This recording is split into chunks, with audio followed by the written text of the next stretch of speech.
What up, y'all? Appreciate you showing up, hanging out, listening to my dumb ass. Like and subscribe. So we're going to talk about Concord again. Not because it's an extraordinary game or anything like that, because it's far from that. But I did listen to the Bombcast podcast, which they call Revengeance, which is basically their podcast where they talk about one game and their experiences. It's kind of like a review, but a bunch of people kind of like an unofficial review, kind of whatever. It's a Revengeance, reviews just gents, whatever. It's cool. I like Giant Bomb, although Jeff Grubb is kind of spoiling the waters over there with his negative Xbox. Well, okay. He's pro Nintendo, so whatever. Anyway, I listened to them. They talked about Concord. Okay, Concord, like the grape. And I was like, okay, let's listen. I want to know what the people are saying about Concord. I see all the fanboys. I see the Xbox out there like, Concord is trash. I mean, I said that too. I was like, it's going to fail, right? Just based off of the player numbers on Steam. That's what I based it off of, not off of anybody's testimony or anything, right? So I want to get some anecdotal evidence or speeches or information from other people who are playing the game. I like to listen to Giant Bomb, not Grubb withstanding. Listen to the rest, Jana Cho and all these. They're generally, I'm not calling them casuals, but they're casual adjacent, but they're also in the industry. So it's kind of a good barometer in some respects. Anyway, so it's Dan Reichert, what did I say? Mike Minotti, Lucy James, and Grubb was there. And so they all went in on... Wait, was Lucy James? No, Lucy wasn't there. I'm sorry. Take that back. She was on the next one. Anyway, so they all played it. And, I'm sorry. It was Turbo Sean and somebody else was there too. My bad. I'm mixing up the shows because I listened to 2 in a row. Yeah. So anyway, so they played it. And the sentiment, overall, I would say, is meh, right? And not even like just regular meh. It's first off, it's $40 meh. Like, you're going to pay $40 for meh? No, you're not.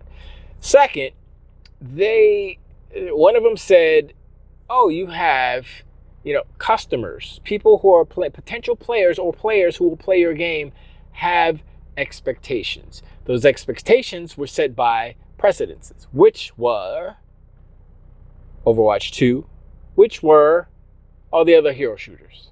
There are other ones, but let's just say Overwatch is the biggest, the most recognizable. And it doesn't even come close. And so one of them said it was boring. And I was like, it looked boring through the footage. One of them said, it's so slow, right? Okay. This one problem I have, well, there's many problems, but one problem overall that I had with how they talked about this game is that if this was an Xbox game, they would totally destroy it, bury it under the prison, done, right? They'd be like, this is trash, this is garbage, this is bad, this is bad, this is bad. They didn't say that. They said, it's boring. And the controls, they're not responsive. It's like they were sympathetically describing how bad this game is. Like, I wish this game was better. Kind of like that. And I'm like, okay. I feel the bias. I felt the bias, although they weren't, but whatever.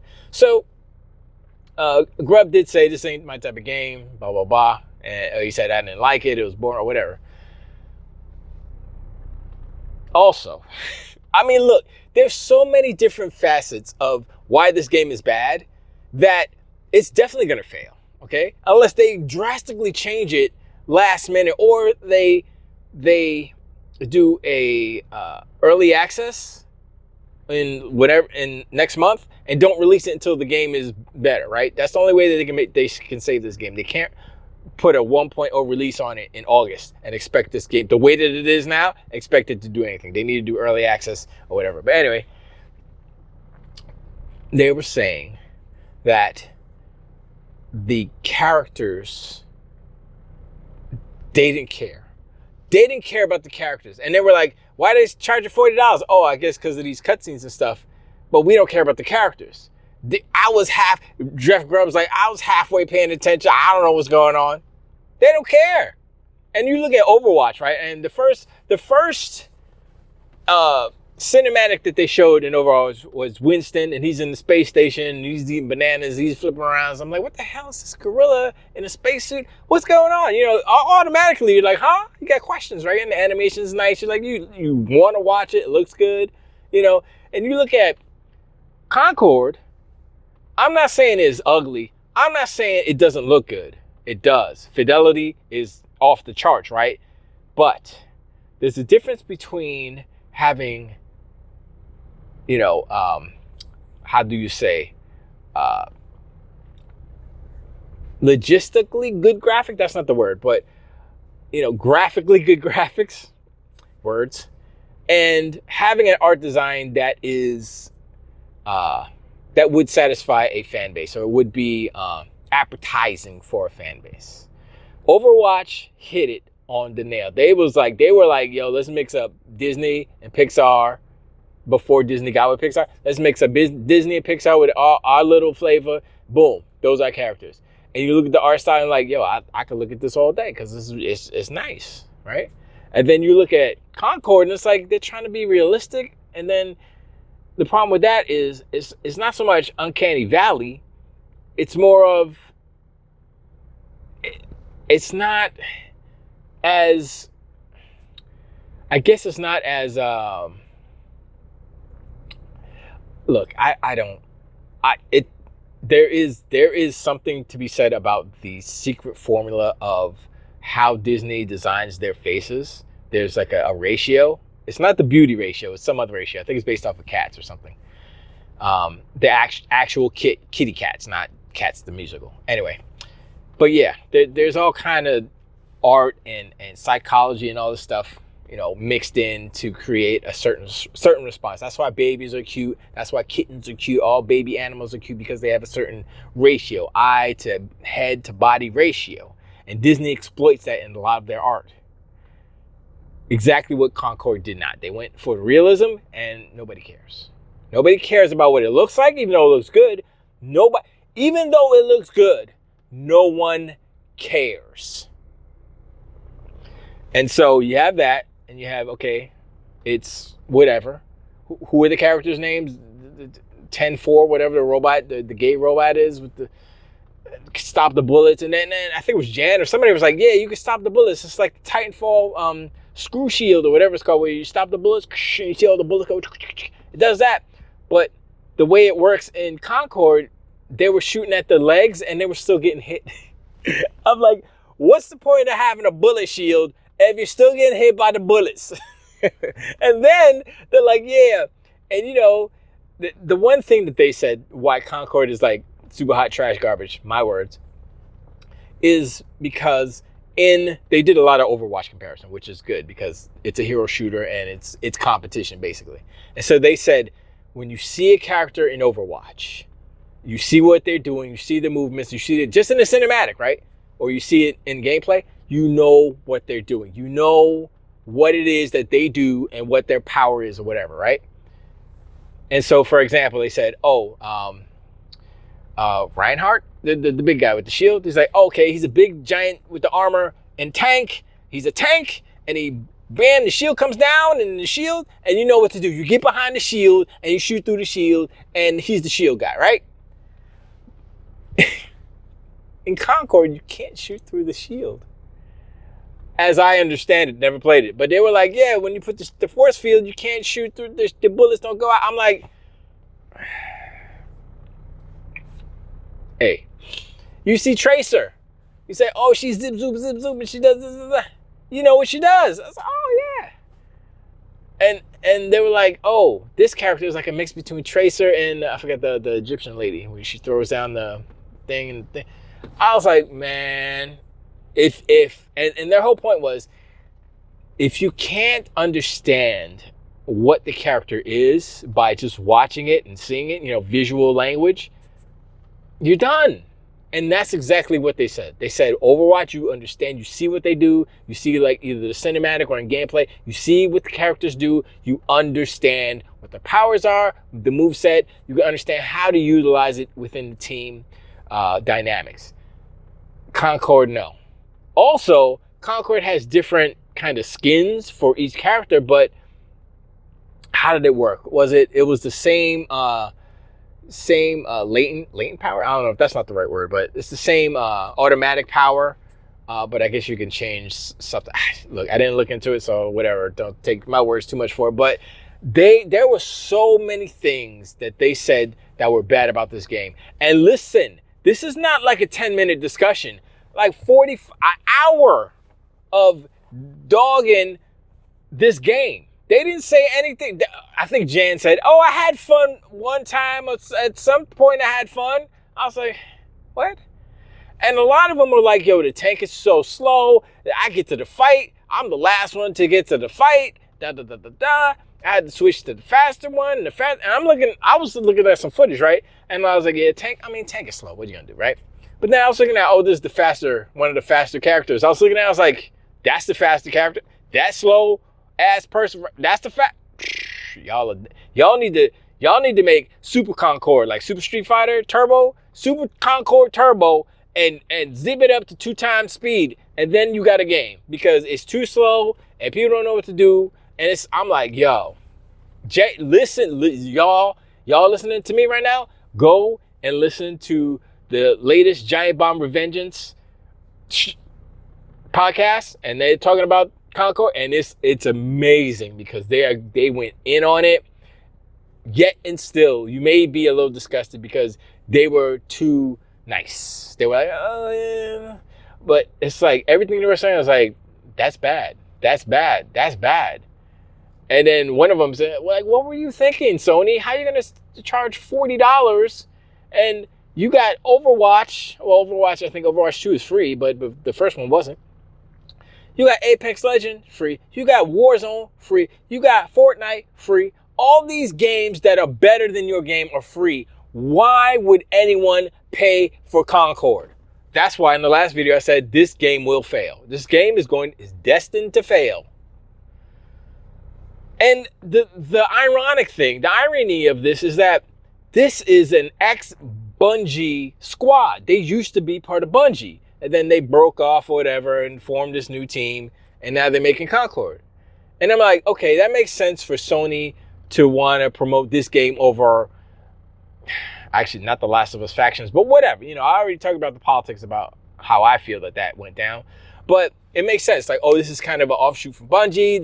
They're owned by Sony, blah, blah, blah. It makes sense. It makes sense. They have the pedigree and all that. So, yeah, let's go. And then this comes out, and it's like, do you have it on slow motion or something? Y'all need to take off the slow motion mode and put it on regular speed because it's too slow. Look, I don't play shooters all that much. But when I do, listen, I look at Halo, right? And Halo's not slow. Concord is the slowest shooter I've seen in a long time. I'm like, why? I saw the footage, I'm like, is this like romper room shooter for the ponies because they are bad at shooters, so you got to make it slow?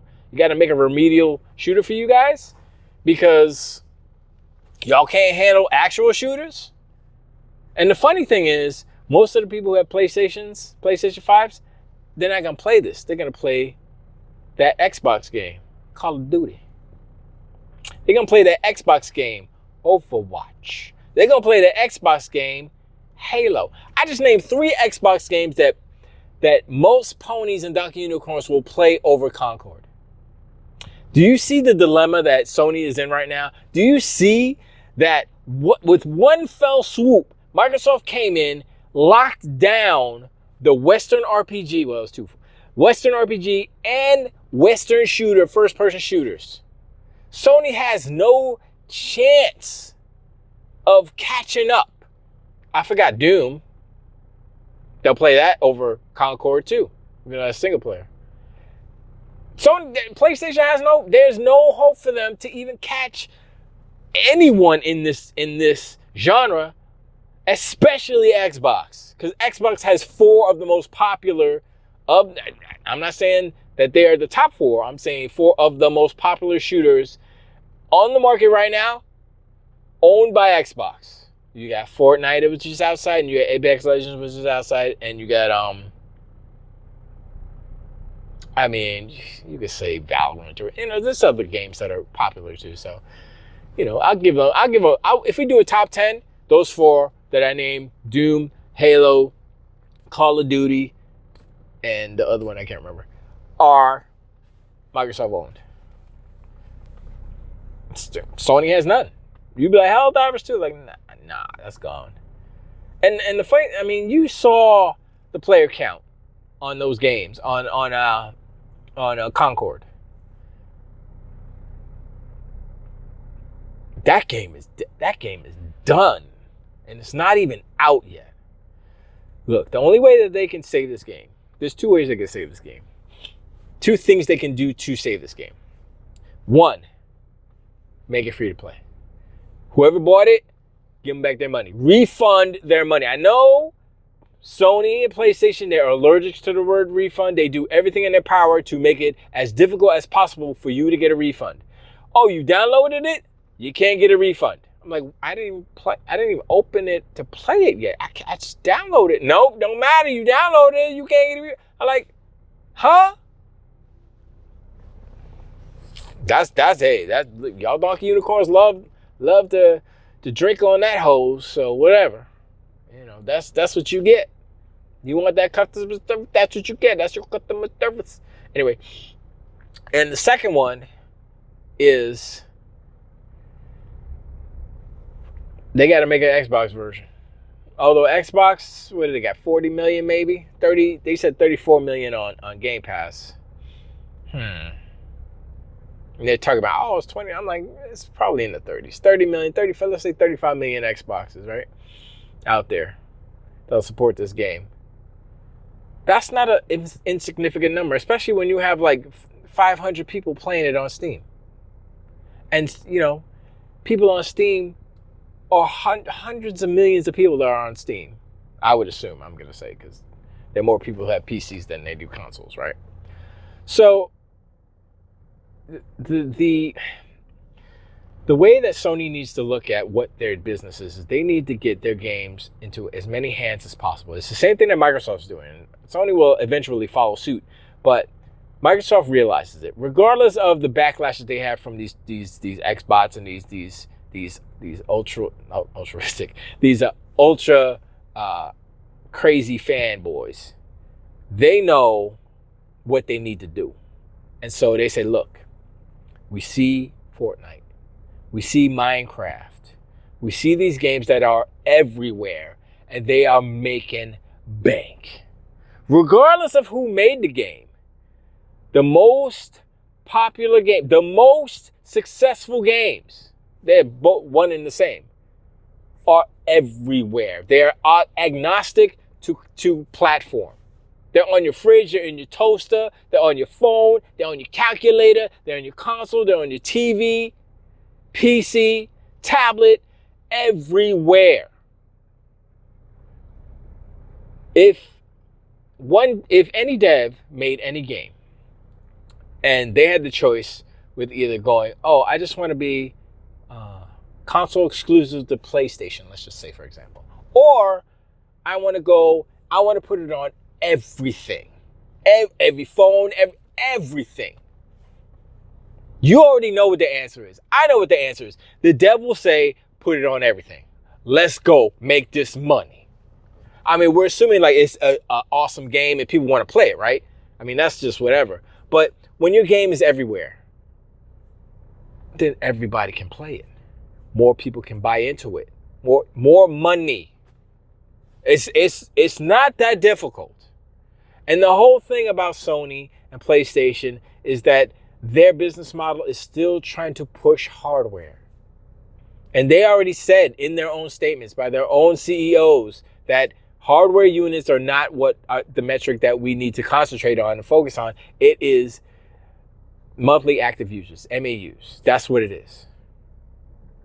And if you want more monthly active users, you have to put your games in more monthly active users' hands, or potential PMAUs, potential monthly active user hands, right? So, make it so that you can play it on the phone. Oh, I'm sorry, Xbox is doing that right now. Sony did that before. They had the streaming on it, but I don't know, they gave up a lot of stuff. They were actually making PCs. They should have leaned into that. I mean, granted, they were Windows PCs, their arch enemy, and they were paying Microsoft to put those, Windows installations. So there's that. But if Sony were smart, they can make hardware, right? So they should make a hardware, like PC, right? They should make a hardware, PC hardware, and they should make a competitive OS. I would assume and imagine that Sony is large enough to compete with Microsoft as far as OSs go. Now, they don't have the server farm infrastructure. No, they don't. That's on them. They've been in business longer than Microsoft. They should have seen what was coming, and they should have said, well, maybe we should invest in servers. Because literally every aspect of their businesses rely on servers. They're paying someone else to keep their businesses alive. Dude, there's a reason why Sony doesn't have their own streaming service. Because they would have to rely on Amazon or Microsoft or whoever. Because they don't have their own server farms. Now, how much does it cost to start up a server farm? Could they do it in 10 years? Of course they could. Microsoft did it. Amazon did it. I mean, it was 10 years ago, 20, 15 years ago, whatever it is. But it's not impossible. But they don't want to do that. They want to just make cameras and, camera sensors and PlayStations and just make movies because it's a quick return. Look, if you're a pony and you're a donkey unicorn, you're a hardcore Sony fan, you're a hardcore PlayStation fan, you have to look at their whole business and see that they're not all the way in on video games. They're in there, right? And they have their special sauce, if you will, but their special sauce is starting to get stale. And people are starting to recognize, I'll play it, but And then they look at the books and like, oh, snap. Our games aren't selling like they should be. Look at FIFA. You sitting there, they changed a little bit on FIFA. You throw out some cards and some new players. They're making bazillions of dollars. And Sony's sitting there like, with their thumb up their booty hole, talking about Last of Us 3? Factions 2? Will that work? They don't even know. They're just throwing stuff at the wall. And Bungie's like, nope, smack. Nope, smack. They rejecting everything. Smack, smack. And then, Bungie's failing. If this was Microsoft, if the shoe were on the other foot, it would be super doom and gloom. I'm looking at Sony, I'm like, yo, what do y'all got? You got IPs, but y'all ain't showing nothing. And it's affecting their stock price, and the customers are losing confidence in Sony's ability to be what they were. And basically that's mainly because the market's changed, and no longer was the model of PlayStation. Well, first, I don't think it was ever profitable, but they need to go back to Uncharted 1. I'm not saying make a game of that quality. I'm saying you have to, you got to pull it back. And the thing is like, one of the main things I think that they need to do is really be smart about how they make games. I think they're going to probably use a lot more AI to reduce all of the kind of a lot of the cutting room floor stuff, if you will. But it's a tricky thing, AI. But anyway, I'm rambling right now, so I appreciate y'all hanging out the show and listening to my house, like and subscribe. Let me know in the comments below what you think about Concord. If you played it, some people say it's okay. Oh, I see, it's all right. It's not bad. We'll see with the final releases, blah, blah, blah. And I'm like, y'all are giving them too much credit. If it ain't good now, how is it going to be good later? If it ain't good now and it's releasing next month, that's not enough time for it to get better. I mean, can they make the game faster? Yes, they can.